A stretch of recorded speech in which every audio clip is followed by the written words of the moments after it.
Hey everyone, welcome to our YouTube channel. I'm Ryan with Sign Calibration School and Metrology Learning Network. We assume that most of you are here because you have been directed here from the pressure training event. So why are we bringing you to a YouTube channel? Well, for one, we have many things that are going to be going on here training-wise, and we wanted to integrate it into our metrology learning platform. It also gives us an opportunity to do things like documentaries about calibration labs, interviews, demos, product demos, especially things that maybe don't fit inside of our school, and we want you guys to be aware of it. With that being said, if you're not here from our pressure training event and you're joining us before December 15th of 2020, come check us out. You can go to www.signcalibration.com. There's a banner at the top where you can sign up for our pressure training event. You have to enroll by November 31st to be able to complete it on time. But if you complete it on time, you get a free credential out of everything, out of our certification program. So check us out if you haven't had a chance to. But I'm assuming most of you are here for the pressure training event, and this is my first chance to say welcome. We just launched it last Wednesday, so here the following week we're doing this YouTube video. Just briefly, we're going to talk about the event, and then we're going to go into some training that you will be tested on inside the course. So just as I was saying in the beginning, the start date was last Wednesday. You have to be, if you have anyone that wants to enroll, they have to enroll by November 31st. The end of business on December 15th of 2020, that's when this event ends. If you don't have everything complete at that time, you won't get the credential for free. It's always available if you want to come into our paid course, but unfortunately during this event, that is the only time that it's available. Now, you've noticed it's slightly paced because we're going to be interacting with you, and that's how we do some of our courses. If you want to do everything all at once and you just want to bang out all the training, that's when you have to come into the paid side. But we're also going to be answering questions or anything that you have for us during this training. One thing we need you to keep in mind is we had a large turnout. We're almost at 200 participants in this training event, which is awesome. We're expecting to hit probably over 300, if not close to 400 by the end. So if you ask questions, the way we're working questions is as we receive them, we're going to try and group those into categories, or if we see similar questions coming up, then we'll address those on either here or our podcast, which should have released before you actually have seen this YouTube video.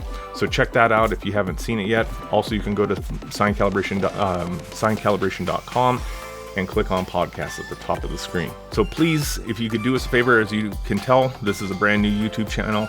If you can subscribe to us at the bottom, that allows us, if we get 100 subscriptions, it allows us to have our own URL. We'd like to build this YouTube channel as time goes on.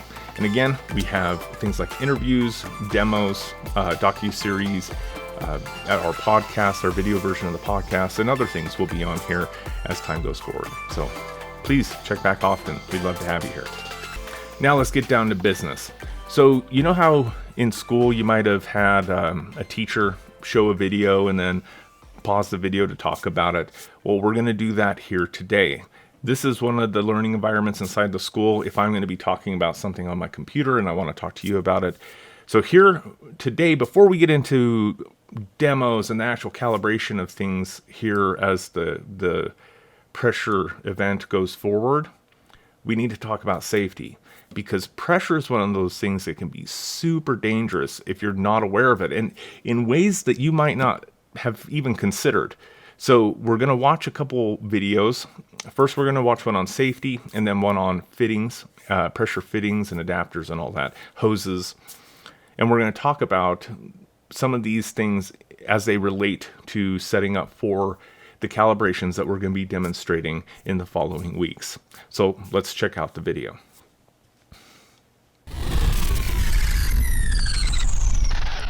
All right, here we go. Oh, I got to put on my headphones so I can hear. Hey guys, it's Ryan with Sign Calibration, and here's your pressure safety minute. Just so you know, this was made about 2 years ago.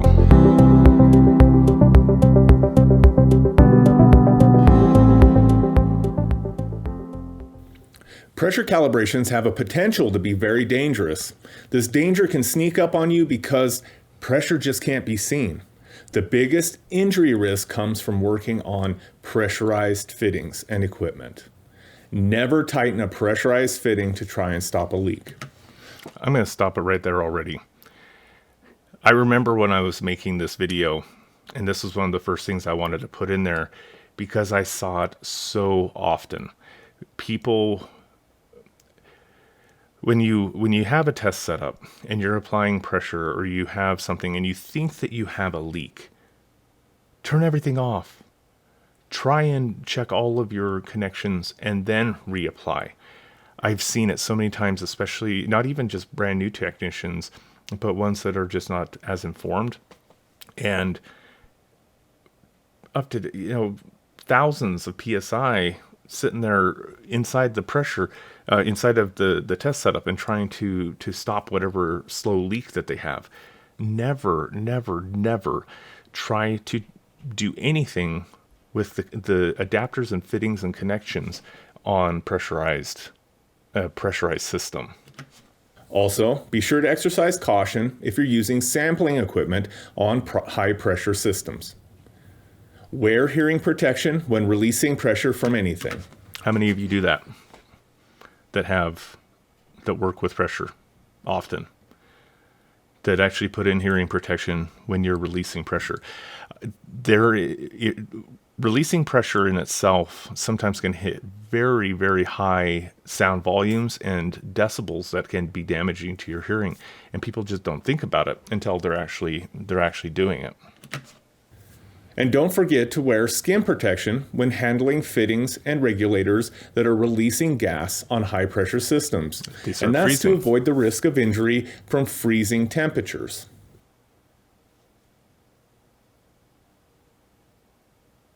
Another thing to keep in mind is that some gases that we use in calibration have different properties and qualities than the air that we breathe. For instance, nitrogen is heavier than air and can collect in low areas. So what does this mean? Do not open valves or small sample ports without proper ventilation or the ability to route the vented gases to a safe area. This is a very common thing. I mention all the time, things that you're going to see on site and things that you're going to see in your lab. Can that happen in a lab? Sure. Or in a facility if you're like in the metrology department for a company. If you have to deploy out to certain areas of your building, you could encounter this. But I always tell people with on-site, you are the one that is responsible for your safety, and you have to be the one watching out for this stuff, because people aren't thinking about this stuff, about what kind of gas or ventilation is in a room, or sometimes you'll be calibrating things in a room that's brand new and they haven't worked out any of those kinks. Like calibrators, sometimes we're part of the beginning all the way through the end of a process, and you need to be on top of things like this. And it even goes with areas that might have mercury for some reason or anything. Keep an eye out for areas that you want to have ventilated if you're working with a lot of gases, or if you're working for you're doing calibrations for a company where you're in a room that if you smell anything funny, or it might have a lot of ambient gas in it. That's an important consideration. Also, be sure to use appropriate gas monitoring equipment to ensure a safe working atmosphere. You want to make sure to properly select the equipment that you're going to use for your test. This includes gauges, valves, tubings, and also the fittings that you're using.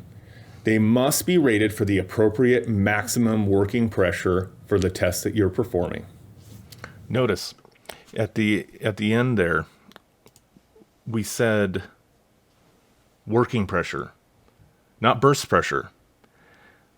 Your test setup, you want to have equipment that is inside of the working pressure range.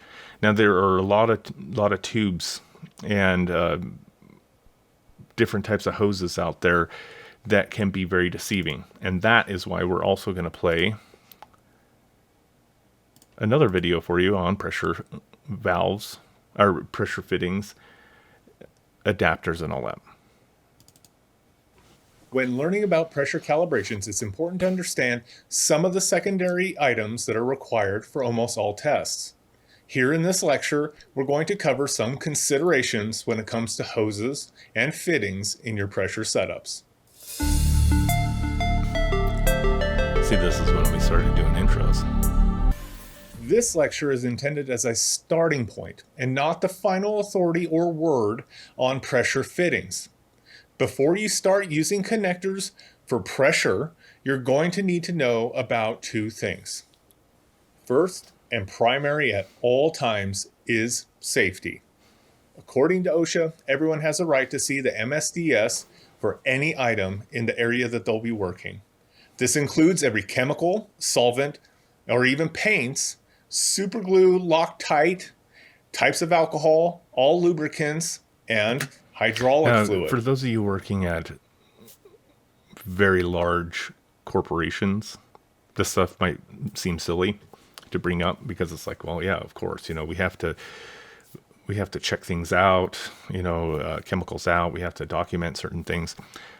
Independent cal labs, I've seen ones that nothing is marked at all as far as chemicals or what's in this little jar I have here.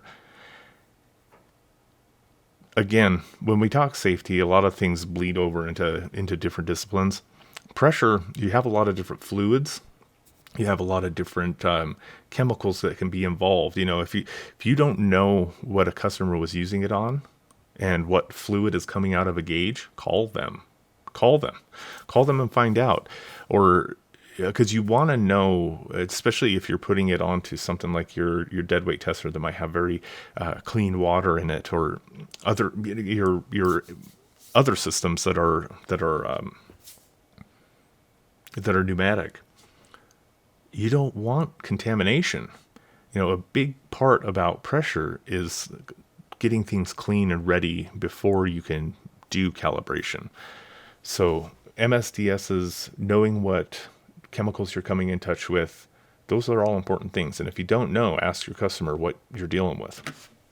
Make sure to take care of yourself in lab and on site. Safety is your primary concern. Safety is also a major concern when we're talking about setup for a pressure test. Pressure fittings, adapters, and hoses all have a rated or possibly a burst pressure associated with it. Not being aware of these attributes of your equipment can cause serious and even deadly situations. Many hoses may look similar, but have drastically different burst pressures. Same with adapters. Two adapters can look very much the same, but one is made out of a less sturdy metal than the other. It's important that, in general, brass is going to be for your lower pressure things, okay? I've witnessed people mixing brass with stainless and all of these things and trying to do thousands of PSI. You have to be very careful with this. Not a lot of places are good with the marking and organization of their adapters and fittings. So that might be something that is a project that needs to happen. Again, remember, this is training that the industry hasn't always had around, okay, as a full curriculum on calibration in general. And some of these things haven't been passed down, and there will be places that all the pressure fittings are just jumbled and mixed into one thing. Or, the dead weight or the, specific and very important adapters are placed, in important places and very defined places. But then for all other calibrations, they're just kind of thrown around and inside of toolboxes or containers of some kind. Label the fittings.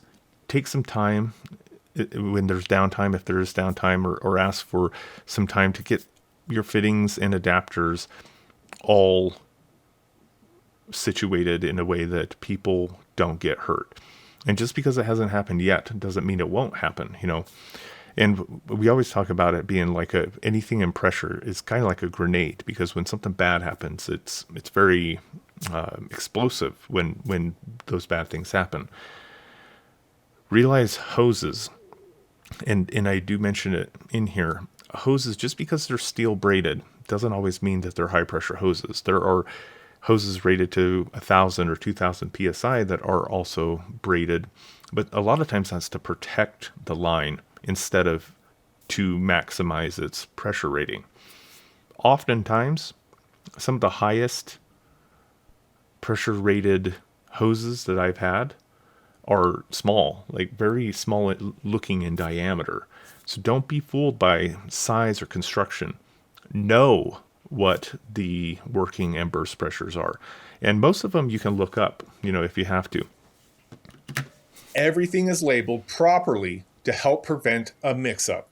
For instance, like using a 1,000 psi rated hose on a 10,000 psi system or test. Now, most hoses we use have a 4-to-1 ratio for the burst rating, so in this case, the hose will seem to be handling the pressure just fine up until around 4,000 psi. And then, or even possibly before that, boom. What adds to the danger is that some hoses might look like they're rated for higher pressure. But just because they have steel braiding does not mean that they are high pressure hoses. In fact, some of the high pressure 10,000 psi lines that you might find out there actually seem small compared to other hoses. Bottom line is this: you must verify and ensure that your adapters and hoses are properly rated for the test you are performing.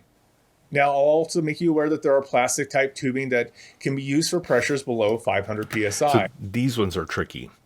And you notice on here, there is printing, but in this particular piece that I had, because I have a whole bunch of it here, none of it had the working pressure on it, which I know is on that spool. I just had ends that were cut that didn't have it on there. But you can look them up and you can find out what it is. And it is so vastly different between different manufacturers and materials and everything. They look way too similar to each other for you to take it for granted, especially if you're in biomedical or clean manufacturing. These are all that's used a lot of times. You need to be very careful because there are times that these are hooked up to things that are 500 psi, 300 psi, and you're really pushing it. I've watched these turn into a balloon before I caught the technician and told him to shut it down. Be very careful with any of these soft tubing because they're very popular because they have quick disconnect, quick connect connectors and everything. So they're great and I like them. But even the lab that I was in charge of, I made sure we just reordered a whole. We had so much that we didn't know what it was rated to. We tossed it and bought a whole spool that we knew the rating of it. Sometimes you have to do that for safety, and then everything that we have is rated to this pressure. You can pass that on to technicians. So very important. Right? That is very popular. Many of these will have vastly different rated pressures and can look identical to one another. The data for those hoses should be printed on the side of the hose, but that can wear off, so be vigilant. Take your time and be sure that everything is right before applying pressure. It's fun. We're in YouTube here.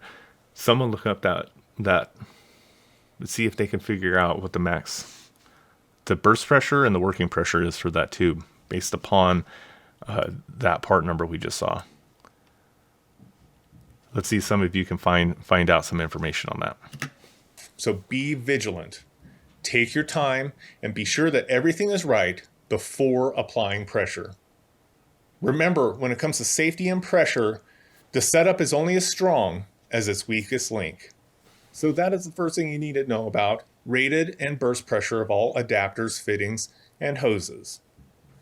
The second thing you need to know is the difference between pipe threads. I'm sure everyone has encountered a loose screw in their life.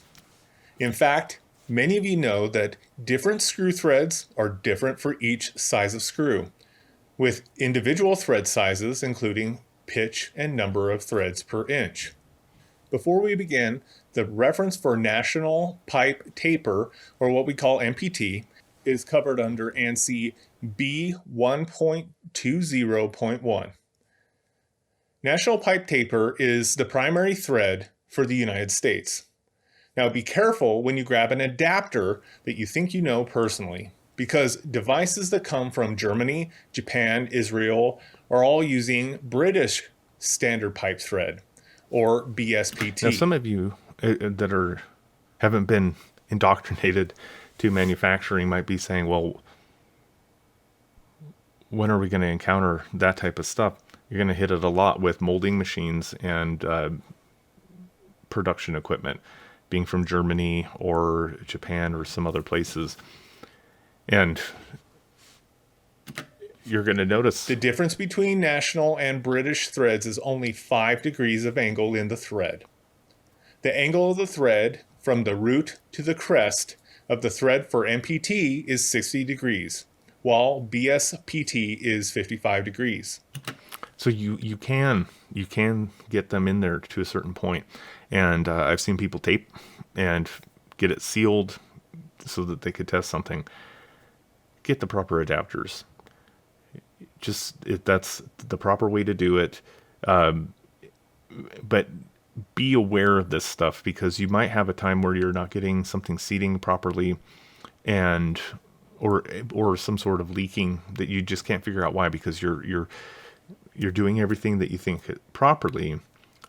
Consider this. Is this possibly a British standard pipe thread? You know, what kind of machine is this? Or what kind of application is this? If you don't currently have the adapters and all that type of stuff, you know, hit up your management, let them know the dilemma there. But it is important to make sure that you have matching. And there's many different connectors. You know, we don't. There's swage lock type, but those usually you know which ones go together. With these, they look very similar, and they will, to a certain extent, go. You know, they will mate. Now, these will mate and even snug up to the point that you will believe that it's air tightened, but eventually the system will slowly leak. Please know your fittings, and once again, your fittings should be organized in a way that anyone will know what kind of adapter they're picking up and the rated pressure. There may be a time when you hear the phrase male or female fitting. It means the fitting with the threads on the outer side is the male and the inner threads are the female. A union is a device for connecting either two male or two female adapters together. There are elbows, which creates a 90-degree. And you see that elbow, the black part of it is the quick connect. If you haven't seen those, the tubing that we were talking about a little bit ago, that's what it would go into. And then this is a 1/4-inch NPT thread. Just makes it a lot easier with processes that you need to remove it more often. But a lot of this terminology stuff, this is for those of you that are newer to the industry and being aware of some of the things that are available. Fittings that connect more than one line between systems is called a T-type fitting. It can be 3 or more lines together, but after 4, however, we tend to call those manifolds. Or a test stand. You'll also find special adapters that are called test stands, on which you can put your DUT. Which can be called a manifold Always to use a test stand when possible. An item that goes with a stand is a fluid trap. There are pressure systems that if you put fluids of any kind into the test port, you will damage it. So the fluid trap keeps those things separate. But that's, I wanted to mention, that is the last resort though. You know, you want to try and remove all of that if possible before there. This is to also remove any type of moisture in the air that is being supplied. So this isn't necessarily a fluid separator, you know, and I didn't mean to confuse anyone there. Now, keep in mind, and I know I like to make this distinction sometimes of what's going on in lab and on site, but I feel it's important that you understand that just because you haven't seen some of these things happen, they do happen, and it's usually on site is where a lot of the wild stuff happens. But you could be working on systems that maybe you've never seen before, or the person previous, didn't leave any information for you.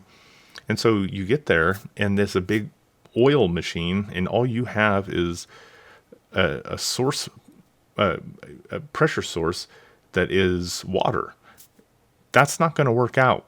So you always want to keep a, a good thought, in your head, is to always think about contamination and watching out in your system for anything that can hurt your standards or the customer's equipment. You should always use a relief valve or a pop-off valve designed to release at a set pressure just for the safety of your equipment. Always clean your gauges before calibration. Never mix oils and other chemicals with pneumatic systems. This includes your fittings and your hoses. You'll need to clean the fittings and hoses before use if they become contaminated. And that happens a lot more often than a lot of you handle. Like, you get a lot of contamination doing calibrations. You need to make sure you're cleaning your pressure stuff. Again, not to harp on on-site guys, but you could be in facilities that they're manufacturing things that just are in the air, that are in the general, just because it's in that facility, it's in the air. And as you're running calibrations or interacting with the equipment around there, it will get into your lines and system. You need to make sure to clean that out. Don't go from one customer to the next with dirty stuff. In your lab, you might find special cases where certain adapters can be found. They are in a case because they are special and must be kept clean. Also, inside of some adapters, you'll find O-rings. O-rings wear out after many uses and can be a source of leaks. Take great care in removing these O-rings, because recklessly trying to gouge them out of your adapter can cause permanent damage to the connector.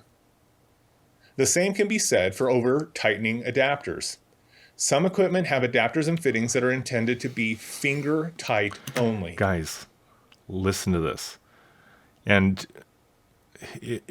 most equipment should be labeled, but as time goes on, things wear, and it's not on there, it could come off. Understand, hand tight only is for most pressure applications. Tightening something down more isn't going to give you a better seal, okay? In a lot of cases.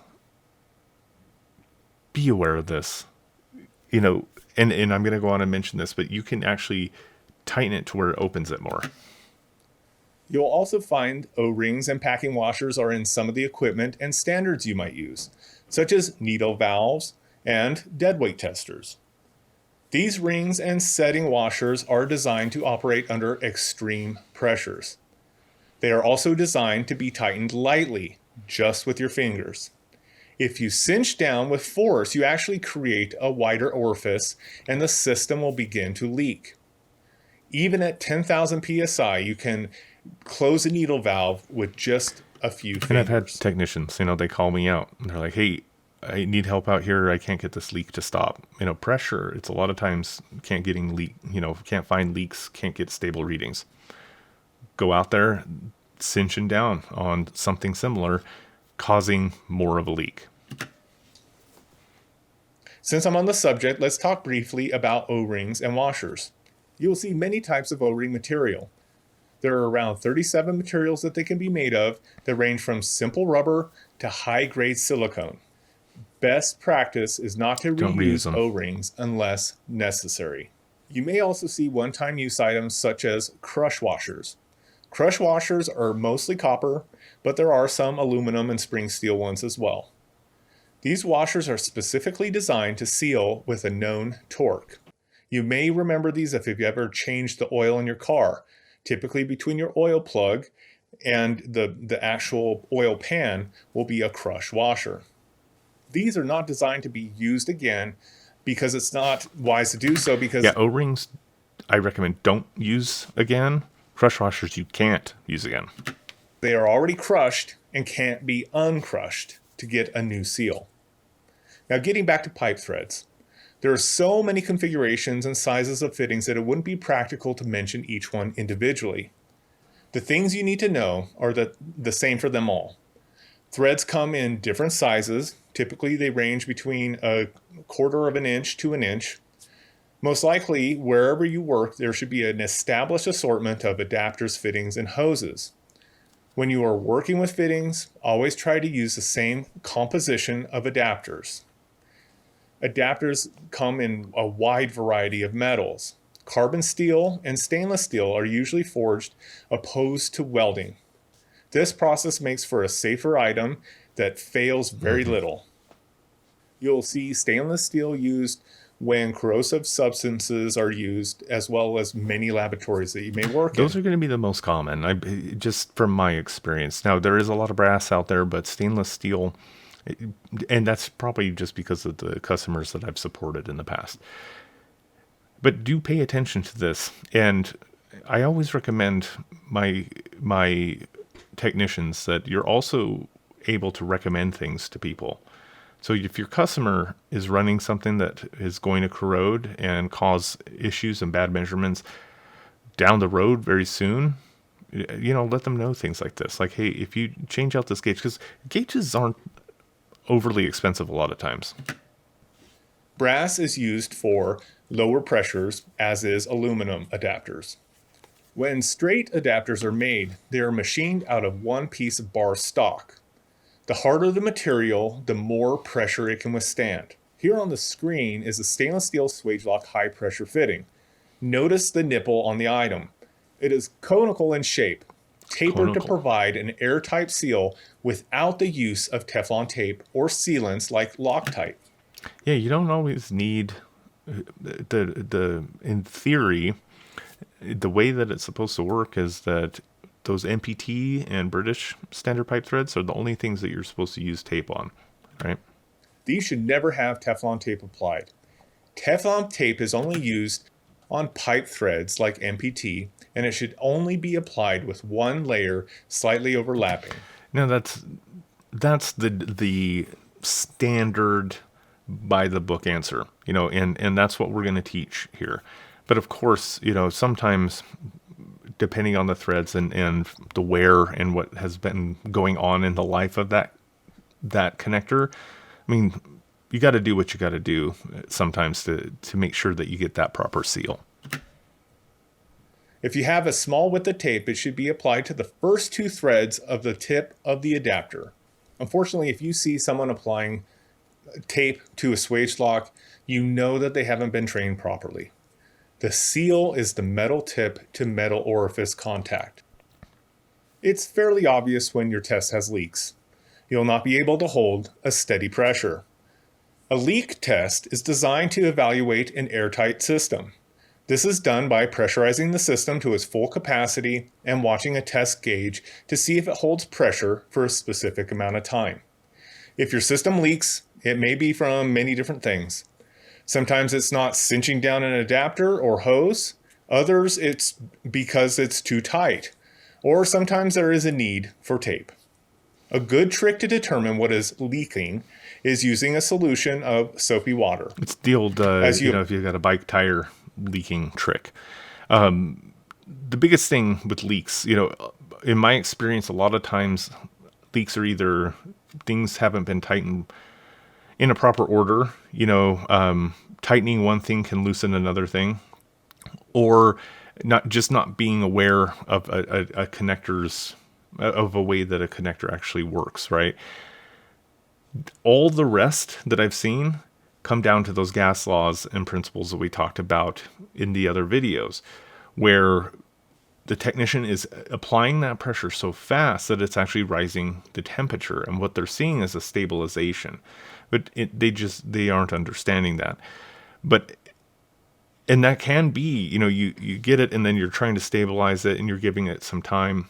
I'm talking about some considerable time. Seeing if your system stops leaking, period, because it also could be above a certain pressure, something is widening or something is happening somewhere else. So just keep those things in mind. It's not always something is broken or bad or something is wrong. It's usually just an oversight of some kind that is causing the leak. Apply the fluid to suspect connections. If there's a leak, you'll see little bubbles start to form. So this was only the beginning here in this lecture. You'll learn. So that's it with that video. So now you can see why we want to talk about both of these together, about safety as well as talking about our fittings and adapters and everything like that now that we're moving into the actual calibration realm. The other thing, contamination, right? Obviously, you need to make sure to look at your DUT, make sure that it is clean, keeping your system always clean. And if you happen to get some sort of contamination inside of your system or your hoses or whatever, make sure to clean those before you work on the next customer's equipment. You know, that's a professional thing to do. Last thing I want to say on this is just the beginning with safety and the things that we talk about in our course relating to that.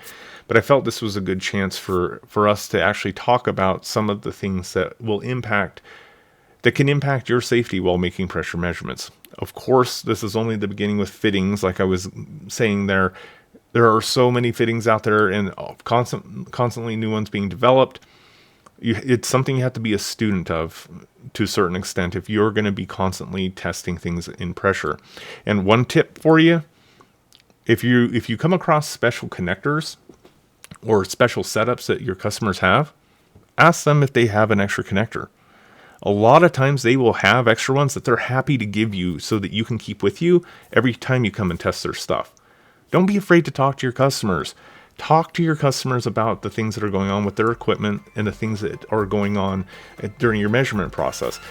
It will give them better trust and more trust in you. So I hope you enjoyed all this. Again, this is just the beginning of the YouTube stuff, and we're hoping to do live stream events as well. I forgot to mention that in the beginning.